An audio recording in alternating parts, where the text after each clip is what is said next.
Good morning, good afternoon, good evening, whatever time it happens to be while you're watching. Yep, it's been a few months. Kind of backed away a little bit because of all the bullshit that happened with the election and all the alleged fraud and all that good fun stuff. And then went to Italy for 3 weeks and had little to no internet connectivity out there, so I couldn't do videos there. So I was just going to do one, hit a couple key items on this one. I'm going to try to get back into the saddle again, if you will, with making videos and commentary and that kind of stuff. So I also have an idea I want to do. There's this whole genre on YouTube of reaction videos, people that hear a song for the first time and react to it. And it kind of branches out from there. They do other videos like scary moment reaction videos and that kind of stuff. So some of them are really good, some of them are really bad, and you have, all your mediocres in between. So my thought was I wanted to do a comical reaction to the reactors reacting to the videos, because some of them are just it's if you haven't watched them, you watch them. Some of them are quite funny. Some of them you can tell people are just trying to do it, trying to make a quick buck and that kind of stuff. So anyway, that's something in the works. I got to figure out how I really want to do it. Put my own little special spin on it, that kind of stuff. So anyway, hopefully those will be upcoming. I'm probably going to have to get more spun up on editing, because what I want to do is going to involve a lot of editing and that kind of stuff. So anyway, I thought I'd throw it out there. So I wanted to talk about a couple things, observations and my thoughts on some things. So there's this thing called a death by 1,000 needles. So one needle won't necessarily kill you. I mean, obviously strategically placed, blah, blah, it would, but you get the drift. So that's what I see happening right now, is the death of 1,000 needles. And I think people are focusing on the wrong things. People are focusing on individual needle pricks. All right. So the left is going to needle you to death, right? And if they needle you and they draw blood, it's a victory for them. If they don't, what people don't understand is if they lose one of the battles, one of the needle pricks, it's not a big deal to them. They're just going to move on to something else. So where most of us on the right, will stay focused on whatever it is they're trying to needle us with. Well, then while we're focused on that one needle, they got 10 more coming, right? So there's a couple of things we collectively need to learn how to do, in my opinion, to battle the left. One of them is you get a needle poke, you refute it, move on. Don't sit there and focus on it. Like right now, the whole Mr. Potato Head and Dr. Seuss banning stuff. Yeah, well, they're banning and sexualizing a toy. It's a simple argument. You're fucking stupid. It's a toy. It's a plastic toy. It's 6 books out of a series of like 50 Dr. Seuss wrote. I'm not saying that the banning of those books is a good thing by any stretch, but they're technically not even really banning those books. They just took them off one of Biden's reading list fucking things that he's doing. Big fucking deal. You can still read them to your kids. You can still find them at the school libraries. You can still buy them off Amazon. They're not banned. They're just making a big brouhaha about it.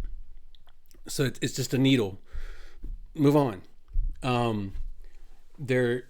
Another thing that we do is the knee-jerk stuff.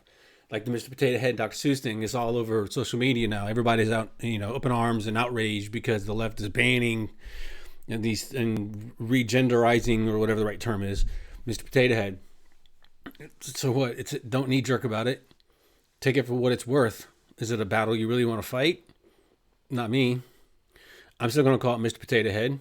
And if Hasbro wants to continue down that path and do the gender reassigning and whatever it is they want to do with Mr. Potato Head, I just won't buy the fucking product anymore. Simple. Move on. If Hasbro wants to get woke, they're going to go broke, just like everybody else is doing.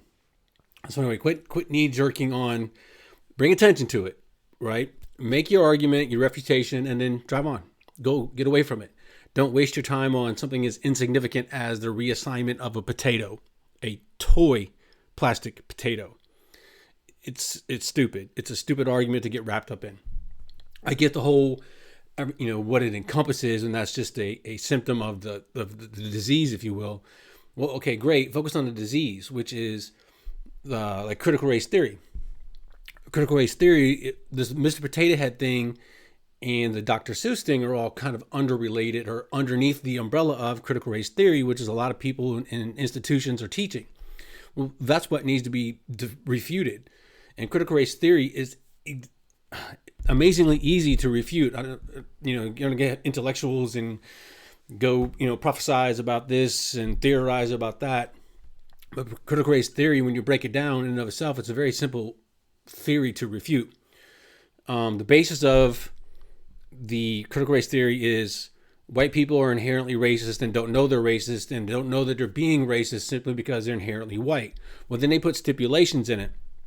So if you make a statement where all white people are racist, okay, all white people are racist, period, end of sentence, point blank, prove your facts or produce your facts and prove your theory. They can't. They come up with some grandiose fluff or what people refer to as a word salad with no facts, no scientific studies, etc. Okay, well then once they start delineating and making exceptions, well, now their whole theory falls apart. Well, if all white people are inherently racist, that's the end of your statement. Prove it, produce your facts.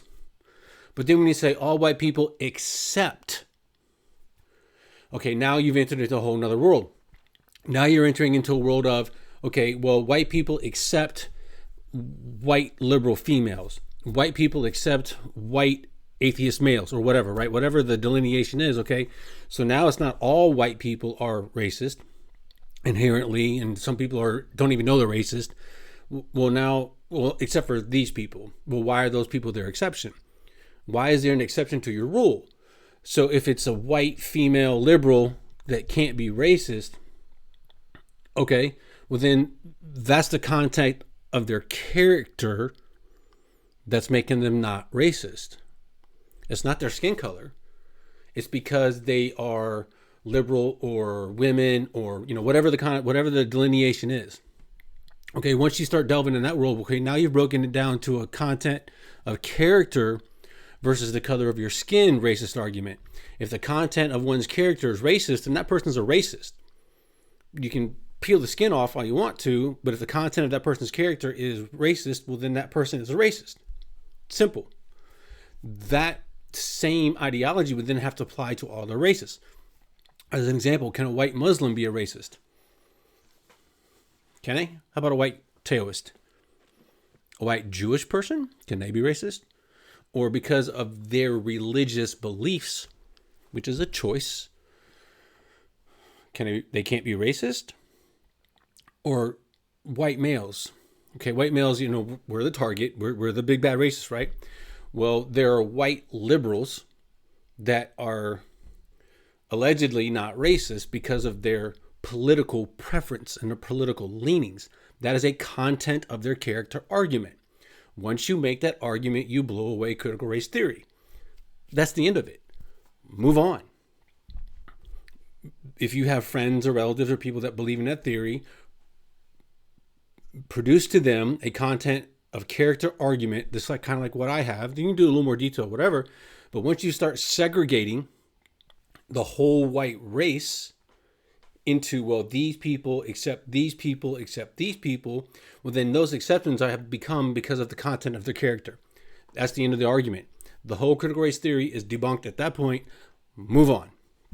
Another one that's come up is the Assistant Secretary of Health, I think. The he, she, whatever, it's whatever, it got brought up about the allowing children to go through the change, right? Rand Paul brought it up in his questioning of her and totally got missed or has been completely intentionally overlooked by the media. Rand Paul's argument was, okay, obviously the children are not old enough, mature enough, wise enough to make that type of permanent life-changing decision, which we all agree on. They can't drive, they can't drink, they can't vote, they can't get a job, they can't sign contracts if they're underage.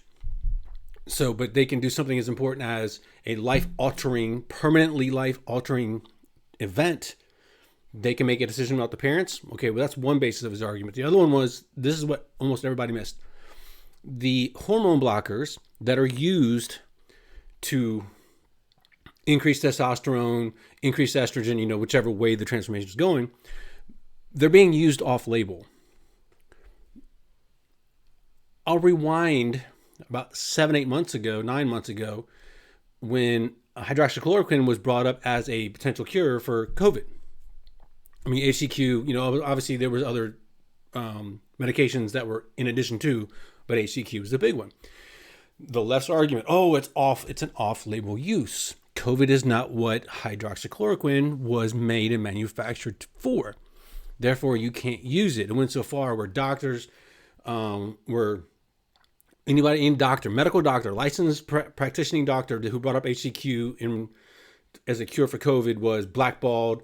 Some lost their practices, some lost their license. There was court cases. Everybody that talked about it got banned off YouTube, Facebook, whatever social media, right? Because it was off-label. Pharmacists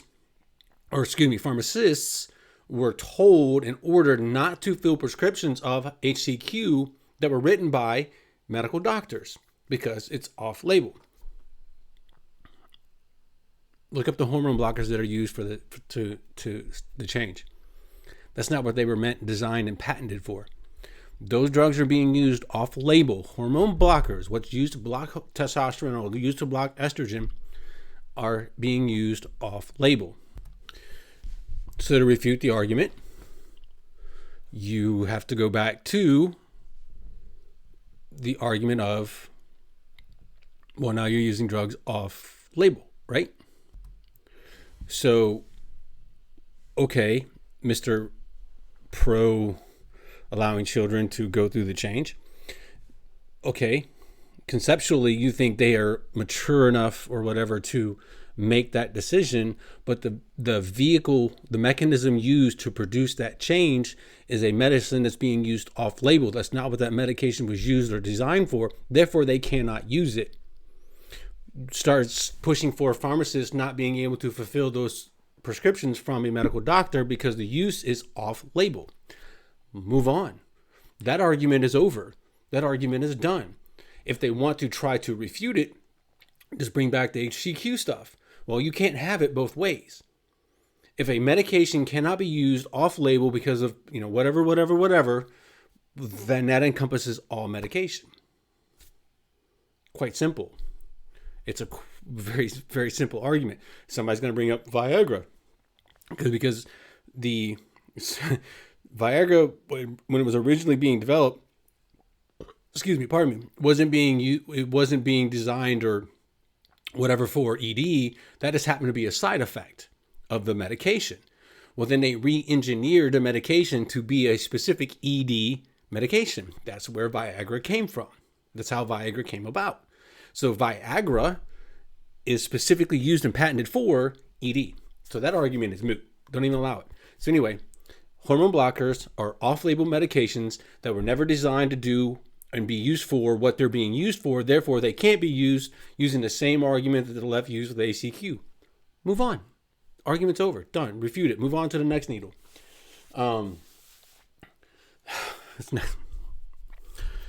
Militias and the whole white nationalist stuff. Well, first of all, there's two forms of nationalism.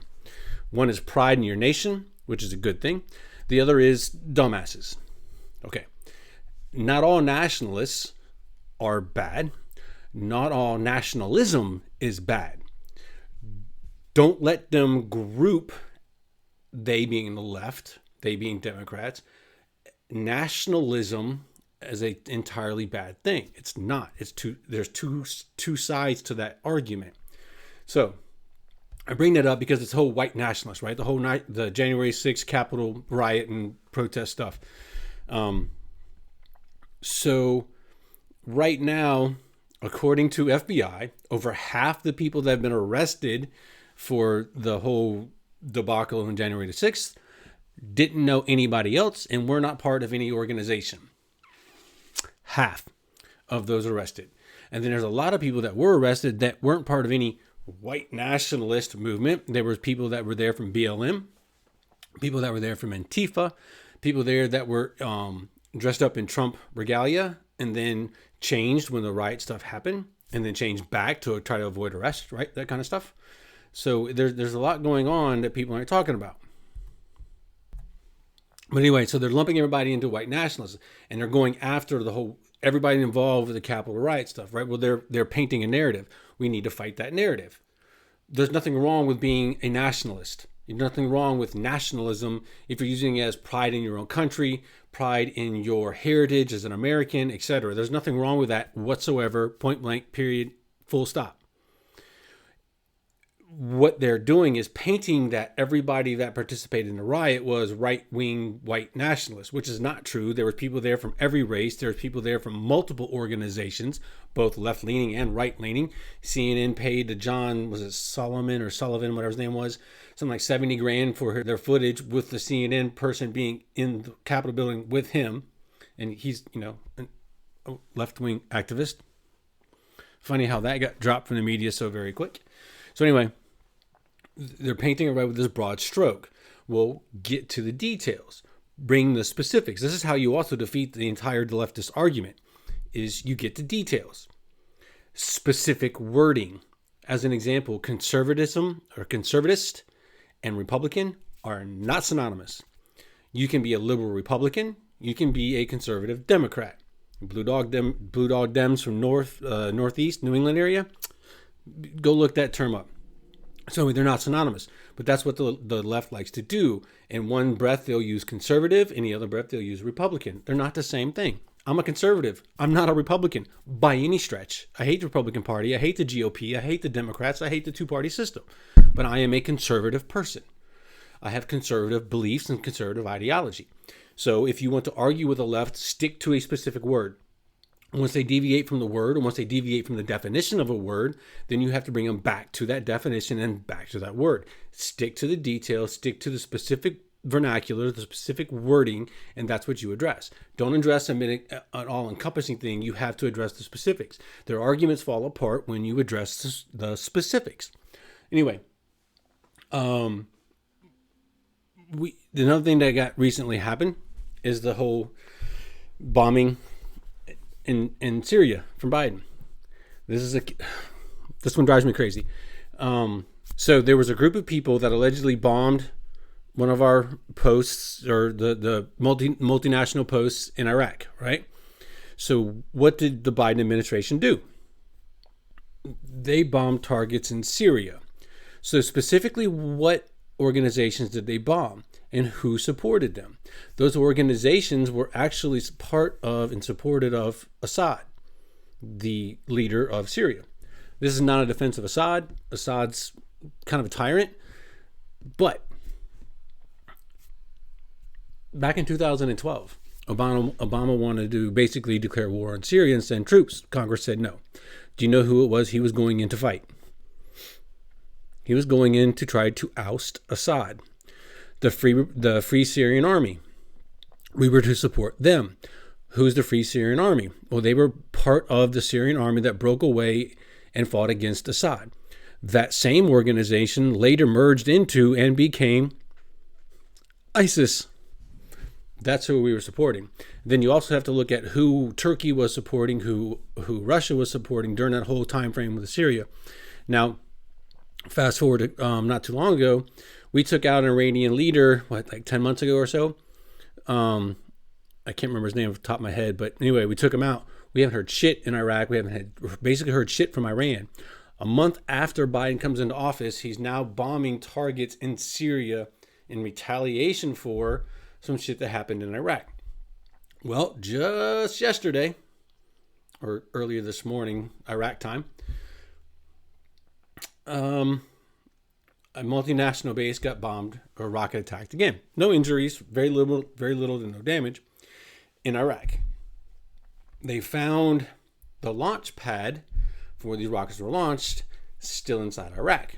It was in one of the western provinces of Iraq that borders Syria, Jordan, and Saudi. Watch who's going to retaliate against. I bet it won't be in Iraq. So anyway, I say all that because that's just a small snippet of the death of 1,000 needles coming from the left. What we need to do is a simple refutation of their dumbass arguments. Move on. Move into what they're not talking about. What are they not talking about right now? They're not talking about, the economy, which is tanking. They're not talking about the market, which is tanking. They're not talking about oil and oil prices, which are skyrocketing. They're not talking about jobs and jobs losses. We're now back down to pandemic level unemployment just in the month and a half that Biden has been there because of his EOs and what he's done. They're not talking about election reform.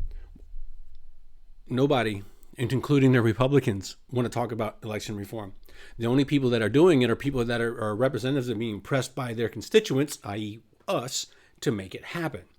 Georgia just recently passed, it's not a full pass yet, but they're in the process of passing legislation that requires additional ID when it comes to absentee ballots. There was a protest at the Capitol in Georgia, and a congresswoman got in the middle between the protesters and state troopers, and she got pushed off to the side because she was preventing the state troopers from dispersing a protest.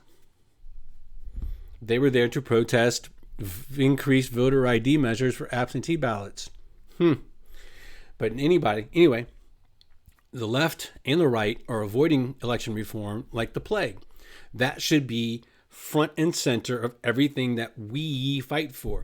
If we cannot have a free, fair, legal, non-fraudulent vote, everything else is irrelevant. That means if we can't prevent, we want everybody's vote to count. I don't care who you vote for. We want your vote to count. We don't want your vote to be negated by an illegally cast ballot, machine manipulation, whatever. So we want everybody's vote to count. If a free and fair election is conducted and there's no cases of fraud, there's no machine manipulation, there's no dead people voting, whatever, and X candidate wins free and fairly, well, then that person is the free, fair, duly elected representative. That's the way it's supposed to work. But if we can't make that happen, if we can't create laws at the state levels to enforce that, then it's not a free and fair election. It's a picking and choosing of our representatives by people that are not representing us the way they're supposed to. It doesn't mean, I'm not saying it's just other politicians that are doing it. I'm talking about other groups. If there's let's say the DNC is an example, works their Ouija board to get one of their puppets elected without a free and fair election with rules and law, well, then that's a non-elected official picking and choosing our elected officials, which is negating your voice. What if you wanted a Democrat, but not the one the DNC was pushing? And the same thing applies to Republicans in the RNC. If those organizations are pulling strings and doing some nefarious stuff when it comes to our elections, or helping to participate it or helping to facilitate it, then that's non-elected officials choosing our elected officials. That's where you should be fighting. The other thing they're not talking about in the news very much is Biden's nominations are tanking. And what you really pay attention to is the nominees that are not tanking, the ones that are getting through. Do you know who those people are? Have you looked to see what nominees of Biden's have actually been approved by the Senate? You know anything about them? No? Maybe you should. Just a thought. So anyway, that's my thoughts.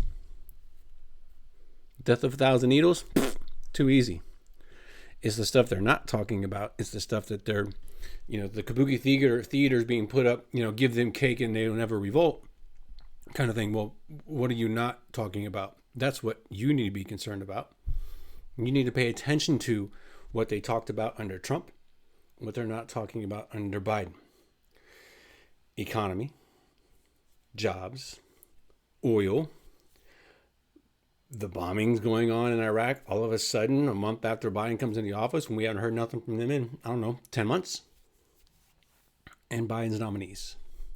Just saying. Keep an eye out. Good day.